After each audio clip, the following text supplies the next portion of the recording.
महाभारत के श्राप जिन्होंने इतिहास को बदल दिया। महाभारत एक ऐसा महाकाव्य है जिसमें न केवल धर्म और अधर्म की लड़ाई दर्शाई गई है, बल्कि इसमें दिए गए श्रापों ने भी इतिहास की धारा को बदलने में महत्वपूर्ण भूमिका निभाई। महाभारत के कई पात्रों को श्राप मिले जिनके कारण न केवल उनका जीवन बदला, बल्कि पूरे युद्ध की दिशा भी परिवर्तित हो गई।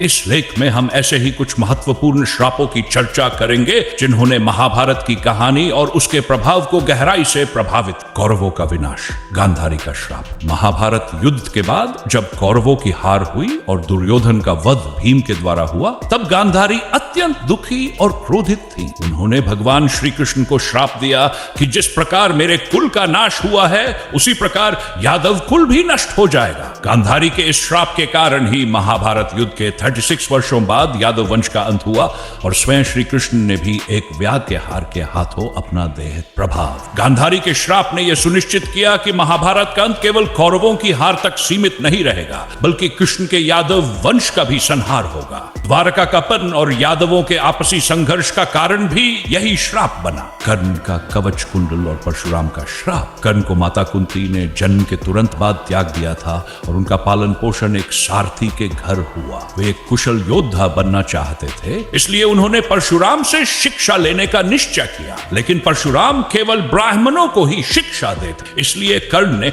अपने क्षत्रिय होने की सच्चाई छिपाई। जब परशुराम को यह सत्य पता चला तो उन्होंने कर्ण को श्राप दिया कि जब तुम्हें अपने सबसे कठिन युद्ध में ब्रह्मास्त्र का उपयोग करना होगा, तब तुम अपना सीखा हुआ ज्ञान भूल जाओ। महाभारत युद्ध के दौरान जब कर्ण और अर्जुन का आमना सामना हुआ, तब कर्ण का रथ धरती में धंस गया और जब वे इसे निकालने का प्रयास कर रहे थे, तभी उन्हें परशुराम के श्राप के कारण अपने दिव्य अस्त्रों का ज्ञान याद नहीं रहा। इसी का लाभ उठाकर अर्जुन ने कर्ण का वध कर दिया। अश्वत्थामा का अमरता का श्राप। महाभारत युद्ध में जब अश्वत्थामा ने सोते हुए पांडवों के पुत्रों की हत्या कर दी, तब अर्जुन ने श्री कृष्ण के कहने पर उनसे दिव्य मणि छीन ली और उन्हें श्राप दिया कि वे हजारों वर्षों तक धरती पर टकते रहेंगे, लेकिन उन्हें मृत्यु नहीं मिलेगी। यह श्राप अश्वत्थामा के लिए सबसे बड़ा अभिशाप बन गया। कहा जाता है कि आज भी अश्वत्थामा इस पृथ्वी पर जीवित है और वे भटकते हुए अपनी मुक्ति की प्रतीक्षा कर रहे हैं। शकुनी का श्राप और कौरवों का पतन। शकुनी, जो गांधारी के भाई थे,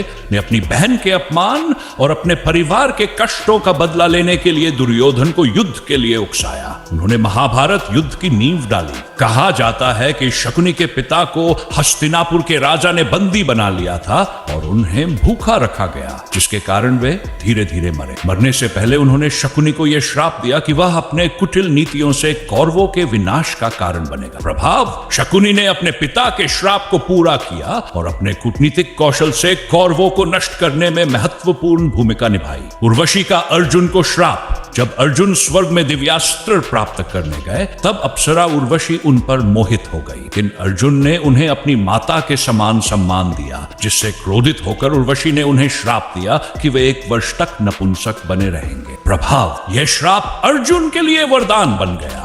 अज्ञातवास के दौरान उन्होंने बृहन्नलाखिन के रूप में राजकुमारी उत्तरा को नृत्य और संगीत सिखाया। इस तरह अज्ञातवास के नियमों का उल्लंघन किए बिना सुरक्षित रह सके। जयद्रथ का श्राप और अभिमन्यु का वध। जयद्रथ ने तपस्या कर भगवान शिव से यह वरदान प्राप्त किया, कोई भी पांडव उसे 1 दिन तक हरा नहीं पाएगा, सिवाय अर्जुन के। इसी वरदान के कारण कौरवों ने अभिमन्यु को युद्ध में घेर कर मार दिया। प्रभाव। अर्जुन ने जयद्रथ के वध की प्रतिज्ञा ली और श्री कृष्ण की सहायता से सूर्यास्त से पहले ही जयद्रथ को मारकर अपने पुत्र अभिमन्यु की हत्या का बदला लिया। भीष्म को इच्छा मृत्यु का वरदान और उनका श्राप। भीष्म ने अपने पिता के लिए आजीवन ब्रह्मचर्य का व्रत लिया था।